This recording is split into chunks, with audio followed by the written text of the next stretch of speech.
Hello there and welcome back to another video. Today we're going to talk about player housing, and more specifically we're going to talk about player housing decor from Legacy Dungeons and Raids being added in patch 11.2.7. In this video we're going to go through all of the expansions and all of the Dungeons and Raids which are having decor items added to them in patch 11.2.7. But before we jump into that, I want to give a massive thank you to the sponsor of this video, and that is Boot.dev. This video is sponsored by Boot.dev. If you've been wanting to learn to code but always bounce off the grind, this is honestly one of the easiest ways to stay consistent. Boot.dev focuses on backend development, so you're learning real skills with Python, SQL, and Go by actually building things instead of watching endless tutorials. It mixes proper theory with hands-on practice, so you're learning the stuff you'd use in a real developer job or even a technical interview. They've also added something called the Training Grounds. This is basically a place where you can spam as many coding challenges as you want, so you can level up your skills before jumping back into your courses. And if you ever hit a wall,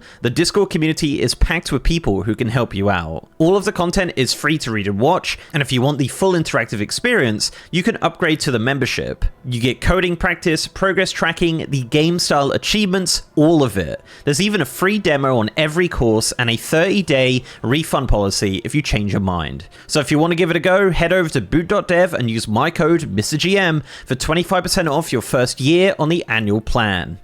And the link to that is in the description. And thanks again to Boot.dev for sponsoring this video. Right, so yes, player housing is coming in patch 11.2.7 now. You do need to have midnight pre-ordered to purchase a house. However, you can start collecting decor even if you don't have midnight pre-ordered, which is fantastic. So you can go to these dungeons and collect decor even if you haven't got the pre-purchase for housing, which is awesome. So all of these are being added on patch day. They're actually adding some more in pre-patch as well, but maybe we'll make a separate video for that. So all of these items are a 100% drop on all difficulties from all of these Dungeons and Raids, which is great. And if you ever need more than one of something, you will need to run it multiple times. That's just how the decor system works. And it's also worth noting that I did actually have one time where two things dropped, so maybe you'll get lucky, but it doesn't seem like there's any difference between running it on different difficulties. Obviously with normal you can just keep doing it over and over, but with heroic and mythic and stuff there's obviously lockouts. So yeah, let's jump into it with the first section of dungeons, which is of course classic dungeons. So in Deadmines you can obtain the Stormwind Footlocker decor.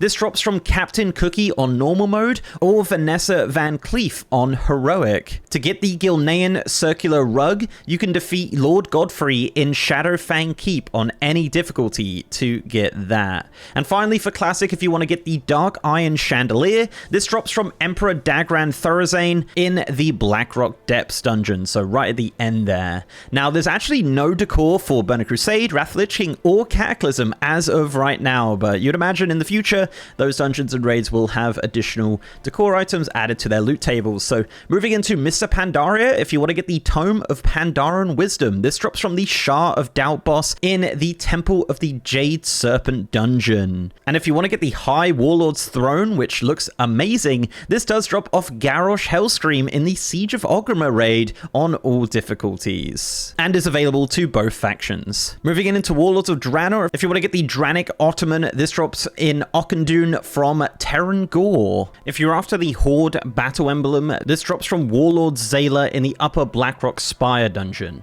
And finally for Warlords of Draenor, we have the Orgrimmar Sconce. This drops from Skullock in the Iron Docks dungeon. Moving into Legion, we have the Moon Blessed Storage Crate. This drops from the Shade of Xavius in the Dark Heart Thicket dungeon. If you want the Ornate Suramar Table, this drops from Advisor Malandrus in the Court of Stars dungeon. For the Thunder Totem Brazier, this drops from Dargrul, the Underking in Neltharian's Lair. If you want to get the Tome of Reliquary Insights, this drops in the Return to Karazhan Mega Dungeon from the last boss, Vizidum the Watcher. If you want to obtain the Argusian Crate, this drops from Lura in the Seat of the Triumvirate dungeon. For the Magistrix Garden Fountain, this drops from Spellblade Alluriel in the Nighthold raid, so not the last boss here, and on all difficulties. For Battle for Azeroth, we have the Gnomish Tesla Tower. This drops from King Mechagon in Operation Mechagon. We also have the Stolen Ironforge Seat from Harlan Suite in Freehold. If you want to get the Tide Sage's Fireplace,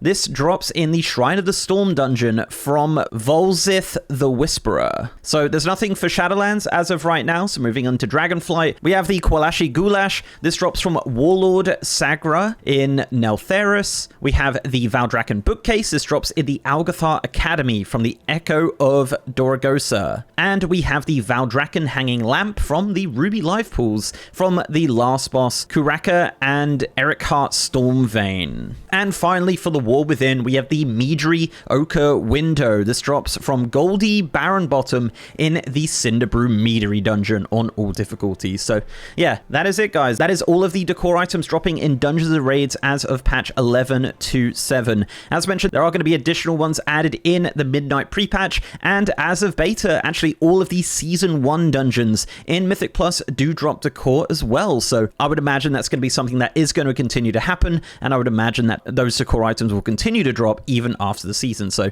yeah, we'll have to keep an eye on that. But guys, thank you very much for watching. Let me know in the comments down below your favorite decor item from this list, and what other dungeons you think should get some decor dropping from them. It's pretty interesting that there's entire expansions missing, but I would imagine that's something they're just going to go back on. So guys, thank you very much for watching. So please do leave a like on this video if you liked it, and subscribe to the channel if you haven't already. If you want to support me outside of YouTube, I'm also on Patreon, and I'm on Twitter at MrGMYT, and I have a partner Discord channel as well. And also I am streaming on twitch.tv/MrGM. If you want to see me streaming World of Warcraft, Midnight Beta, any sort of WoW, I'm over on twitch.tv/MrGM.